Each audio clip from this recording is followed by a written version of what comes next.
Namaste, everyone.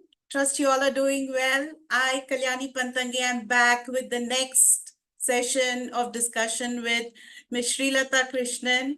And words are not sufficient for me to introduce her because I feel she's such an immense, knowledgeable person and a person who's doing so much in the field of climate action. And I look up to her for all the activities that she's doing. Today, in our session for Journey to Decarbonization, I have Shreelata Krishnan, who is going to talk to us about her experience. What is it that's happening in the industries where people who want to learn, who want to acquire that knowledge, acquire that experience can get. And in our talk show called as Journey to Decarbonization, sponsored by Intelliace Solutions, we are going to discuss about it. So welcome, ma'am, and please feel free to introduce yourself. Now, please feel free to introduce yourself, ma'am. Right. Thank you so much, Kalyani. That was an extremely generous introduction. Like Kalyani told you, I'm Shreelatha, part of Wiki and G100 for a couple of years now. I've been a part of it. I head the G100 Business Accelerator as country chair. And my day job is with the School of Policy and Governance. I head operations as director SPG, and we work in the core domains of public policy and climate change. Uh, so I think SPG has been, since inception, looking at the way we transform not just civil society, but also leaders with regards to the knowledge that they possess in these two domains. So that's been a core forte, and right now, as we speak, we are seeing climate change becoming an extremely important and affecting every aspect of what we do as professionals and individuals. So I think we are at the right space. And yes, we have a long, long way to go before we can say that we are resilient, or we have the knowledge to adapt to the very, very fast changing climate challenges that we are posed with every day. So thank you, Kalyani, and very excited to be a part of this program. And thank you so much for having me here. Thank you, ma'am. And I should be addressing you as Sister Shreelatha because we both belong to Wiki and G100, and we are doing whatever possible in our own way to the community through both the platforms. Wonderful, wonderful. Ma'am, if I may ask, your journey, I've seen your profile on LinkedIn, and I have seen that you were first in the field of customer service, where you have achieved extensively. You've done great amount of work. You've shared the knowledge. You've trained so many people. You've done so many activities. How did your journey to sustainability begin? And what was the trigger point? There must have been one trigger point which said, no, I have to laterally move to this, and this is where my future lies. This is where I should take the step. What was that, ma'am? Right. You've done your homework very well, Kalyani. Yes, I was a corporate professional. I took a break in 2007. I had already spent about 10 years in corporate telecom. It was a maddening world. I took a maternity break in 2007, and in 2012, after both my kids were born and they were on their way to becoming independent, individuals, that's when I wanted to do something uh, which was more meaningful and more satisfying. So 2012, and most certainly the answer was not going back to a corporate telecom kind of role. Um, I think it was by chance. I was introduced to someone who was running a social development organization, which was empowering women, tribal women, how it was teaching them how to stitch. And that person was actually looking at a way they could, promote and sell the products that these women had made. And typically, we all know many of these handcrafted products do not find very enthusiastic buyers. They're always sidelined as, oh, it's been made by an NGO, it's been made by these poor artisans. So I took that up as a challenge. It was very interesting for me. And one thing led to another. I was in Indore at that point in time in central India. One thing led to another, and within 10 days, I walked out of that NGO with a big carton box full of products, which Wow. was worth about, I think, 10 to 12,000. Wow. I walked out with a carton box full of products worth 10, 12,000. I took it to one of the leading hotels in Indore. I put up a Independence Day sale, and we made our first ever sale. I did this with a friend, and my first ever sale of these NGO products, uh, it touched about 37,000. Wow. So That's wonderful. yeah, so we were able to triple the money by, obviously the NGO gave us the products at a slightly lower rate, and we could sell it at the MRP. And we made a profit of 27,000, which we obviously went back and gave to the NGO. Wow. And Wow. that's where something struck me. The women were delighted, simply delighted. And the lady who was running the NGO, she said, one of the reasons I never, looked for buyers in a city like Indore is because I never thought I would be able to sell. And she was pleasantly Amazing. surprised. And that is what Amazing. I think set me on the development sector.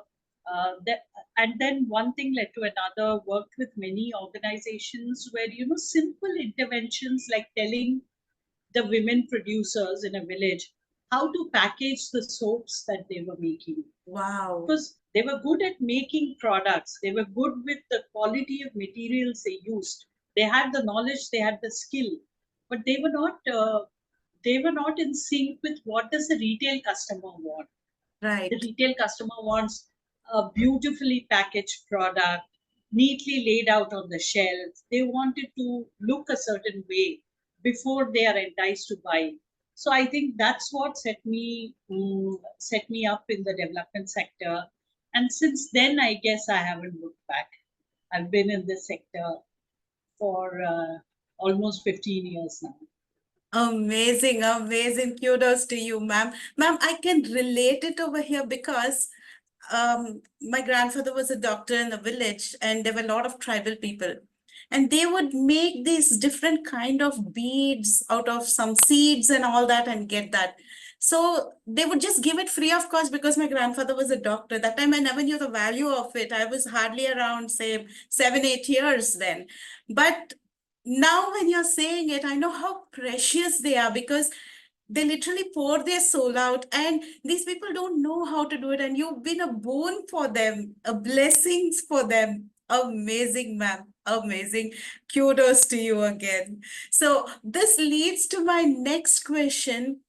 You started your journey to sustainability, and you've been helping women, and your focus area has been in sustainability related to women and including women in that activities. And what were the initial steps that you had taken to make this very strong? Because I know, being a woman, we get sidelined many times, and the major thing belongs to men. How did you face all that, and how did you establish this, ma'am? Right. I think I personally believe that there is no difference between men and women. I have that mindset. I think if there are certain things that we are not cut out to do because of how we are naturally built, our physical form, but there are certain things which both men and women can do. I mean, if you go to a restaurant today, the best chefs are men, but at home, Right. women are supposed. We Yeah. have been brought up thinking that only women need to lead the kitchen at home. But yes, going back to your question, what were the challenges? I think lots of challenges, but I think some of the challenges which are typically faced by most women, which I also faced, is changing the mindset. When a woman a mentor comes in, uh, for example, if I am in a set of mentors who are mentoring various different organizations, women will be typically given uh, uh, ventures or startups which are, led by women co-founders. They will not be given a startup which is, let's say, in the finance sector. And I think we Right. are partly to blame. Till today I'm not very good with finance, with the financial aspect of business, and I think that's my fault. I have not made the effort to learn. So the natural perception that women are not great with finance sets in when you are in a common pool of expertise. So one is the mindset change. I think the typical socio the typical structure of our society is such: when they see women in business, it is taken for granted that they will be good with enterprises which are uh, which are women friendly, or which are doing something related to either let's say art or a social cause. They may not be great mentors for, let's say, a financial startup or a renewable energy startup. And to a great extent, what I'm saying, even today, if you see, most of the experts, let's say in a renewable energy sector, are men, Right. because I think many women have not taken it upon themselves to educate themselves and go forward. So one is the typical mindset uh, which I face. Second is I was blessed with a family and a partner who can support me. Not many women who want to step into, let's say, mentoring businesses, or many women who want to enter the sustainability field. You need certain skills, you need certain knowledge to enter this domain, because it is a very niche domain. uh, Many of them may not have the resources. For example, if, let's say, I am from a very average lower middle class, I may not be able to do many of these sustainability related courses, but I have an extreme passion to be a part of this kind of a domain. So I think that is one of the challenges. Though I did not face it, I think it's a very widespread and prevalent challenge that many women face. The access to knowledge, the access to resources in a particular domain can be a deterrent for them to enter the domain. And last but not the least, I think one of the biggest challenges understanding regulations, understanding the technical aspect of any domain, business, or any venture. I think you need to invest a lot of time. It takes a lot of time. You cannot overnight learn about a sector that you've not been a part of.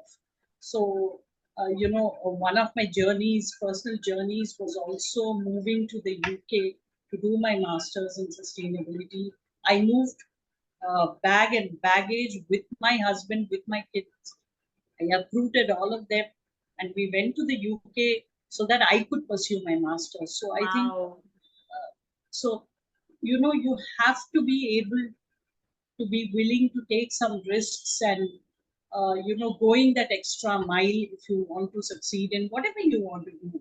And unless you have that passion, unless you're willing to do that, I think you'll only be doing moderately well. So I think these were some of the challenges that I faced. And Amazing, amazing, ma'am. That's so inspiring.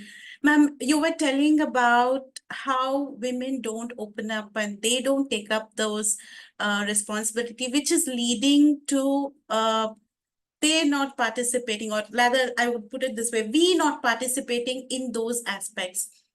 So I want to understand what exactly is your organization doing over here to empower women, to educate women, encourage women. yeah, at the School of Policy and Governance, since inception, since 2017, like I said, our core domains have been public policy and climate change. But within this, we've been hosting a lot of weekend workshops, a lot of executive education programs, which are centering on how these two topics or subjects, public policy and climate change, how are they impacting women in particular? Because women in particular have a unique vulnerability when it comes to climate change. They need to manage a lot of facets which are often hidden away from public understanding. And that in itself can be a challenge. Second thing is uh, we are coming up, one of the newest programs that we are currently launching, the Diploma in Climate Change, is a completely online program which anyone from any part of the country or the globe can be a part of. We've made sure that we make it accessible to as many people as possible. So the Diploma in Climate Change is a very technical and deep dive program in understanding how can I as a professional or as a person, if I'm interested in climate change, how can I learn and become a part of the workforce which is working in the climate change domain. So it is for anybody who wants to transition and work in the climate change domain. Wow. That's a diploma program, which is a more technical and in-depth program. We're also coming up with a climate leadership retreat. It's going to be India's first leadership on engaging with climate change. And this is a more light-hearted, fun kind of a program, a residential program for 3 days, where you get to meet people who are leading a lot of community action, heads of organizations who are working to make their own organization sustainable. It's going to be a retreat where women can learn how to make my home more energy efficient. So you're going to Wow, pick up wow. real world skills. How can I make my own home more energy efficient? What are the 2, 3 things that I need to change with regards to electrical units in my home, which can make my energy consumption less? You're going to pick up skills on how do you talk to your own children or your own circle of influence about climate change. You're going to pick up skills on how to make our own solar powered device. Wow, So wow. let's say a solar powered emergency device.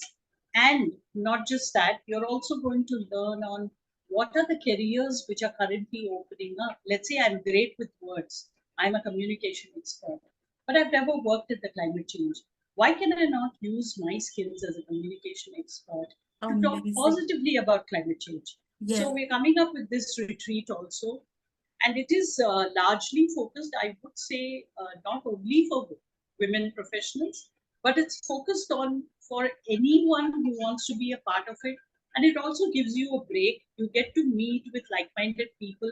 You get to meet with great community engagement experts who are going to tell you, if you're living, let's say, in a 10-story building, how can you create in your own township? How can you create your small community of climate change champions? So I think we are very, very excited. We have a few corporates with whom we are currently talking who are going to collaborate with us on this. And we are hoping to see a fantastic cohort of people in November when the retreat happens. Wonderful, wonderful. So That's so that's in short. exciting. That's so exciting and tempting. And I really look forward to be a part of it if I can. If things in my personal Yes, absolutely, permit, Kalyani. I Yes. definitely want Once to. the details, yes, once the details are finalized, I will be sending the details across, and we would hope that you mark your calendar Definitely. for it. Please do share, ma'am, because when I spoke to you about this and you told me initially about it, and now we are discussing, this thought just happened. Just imagine all those women who really want to contribute, but they don't want to take the step, or they haven't taken a step because they don't know where to start from, or they don't have even the Exactly. basic idea.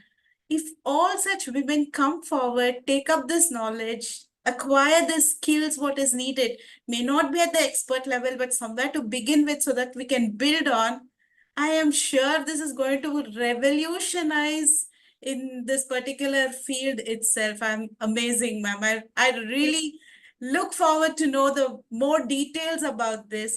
And ma'am, just would like to know, can college students join these courses, or is it only for corporates or people who are No, absolutely. Yes, college students, but this diploma program, if the college student is let's say in his or her second or third year, yes, it might be a little too in depth for a first year college student to grasp all the details. But yes, second or third year college student onwards are welcome to be a part. The retreat is open for any climate enthusiast. So most welcome. I mean, young people are most welcome because apart from adding to the cohort, they also bring a certain element of smartness and a certain element of energy. So most welcome to have young people as part of the cohort in the climate retreat. And our diploma, not just the diploma, we also have a range of self-paced short certificate programs, which you can do it in your own time and space. They are very, very economically priced, just 2,500.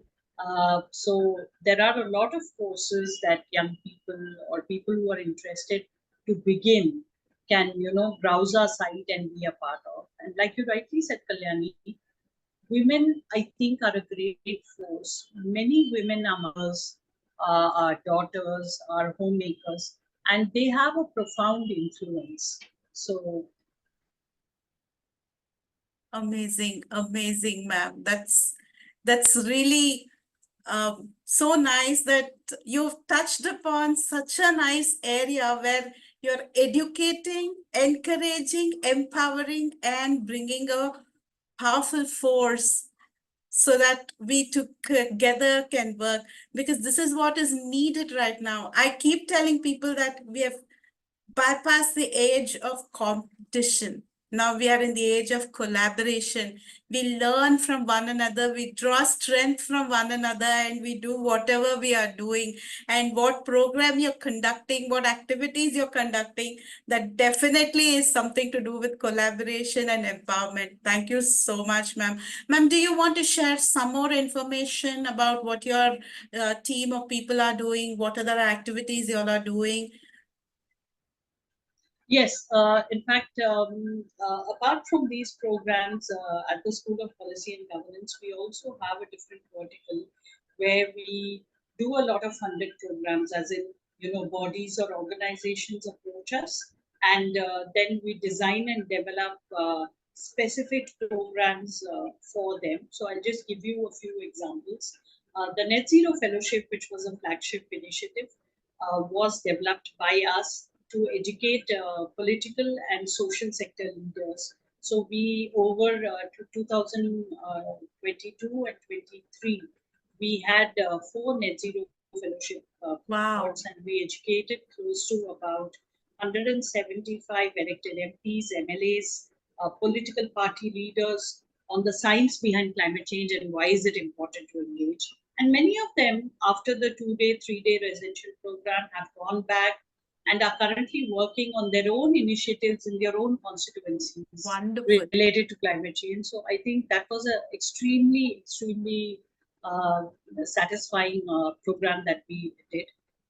The second one, we are working with bodies like the UNDP and UNFCCC. UNDP again was an exclusive program which was designed to educate bureaucrats of 9 different states in our country on Wonderful. the importance of how can we accelerate just transition in the MSME sector. So Wonderful. again, it was extremely well received. With UNFCCC, we are currently, we've in fact recently signed the agreement. UNFCCC, the East and South Africa, we are currently working on a program which is going to build the capacity of 3 of East Africa's policymakers, that is Kenya, Rwanda, and Uganda. So we'll be Wow. training these country policymakers and senior bureaucrats on climate change related aspects. And we've also designed, developed, and we are currently, it's running. It's an exclusive program for the Indian Army officers and Wow. engineers. It's a diploma program on sustainable construction and infrastructure management. So Wonderful. we've designed and we're currently delivering that, and there's been extremely so.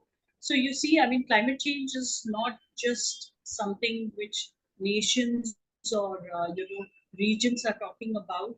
or just corporate organizations. I think even military establishments are now making sure that they have the understanding and knowledge with regards to how to engage with climate change and how to make their campuses sustainable. So I think uh, women in general and everyone, I think each of us needs to step forward and make sure that our level of knowledge, our level of engagement with climate change with every passing day increases. So I think it's an open invitation to everyone to reach out to us, see if you want to be part of some of the learning programs, or at least, come become part of some of the communities that we are networked with, who are doing fantastic work on climate change. That's wonderful. That's wonderful. I just want to tell anybody and everybody watching this, spread the word, and details of Shreelata ma'am, as in her email address and the website of her organization, her social media handles, everything is mentioned below. So please feel free to reach out to ma'am or comment in this video so that we can reach out to you and connect you. Whatever way possible, let's together work and make this possible. And when you need resources, you were complaining, now you have resources, reach out and grab it. Just grab it and utilize it and spread the word. Don't just confine it to yourself. Spread the word to everybody, because we are in the age of collaboration, and only by collaborating we can achieve the impossible. And it is not unachievable. It can be achieved, and we can do it together. Wonderful, ma'am. Ma'am, do you want to share any last few words before we come to the end of our talk? Yes, Kalyani, thank you for giving this fantastic opportunity to talk about what SPG does and what's been our personal journey. But one last few words that I would like to share with everyone watching this is, please please do not be afraid to ask. Ask. I mean, right now I know we all have a lot of access to the internet. There's a lot of free information available, but along with this free availability also comes a confounding confusion. What is the right thing? Where should I start? You touched upon this a little while earlier, Kalyani. Climate change, for that matter, the problem with climate change is that sometimes it can become very abstract. There is so much information, there is so much negativity. People find it difficult to ask, like, hey, am I doing the right thing? And there are a lot of wrong perceptions. If I want to buy a sustainable product, it's going to cost a hell of a lot more. So let me not even go down that path. True. I'll buy one sustainable cotton t-shirt. How am I going to be able to buy it again and again? So there are a lot of perceptions like this. That's also because you've probably seen only one part of the narrative.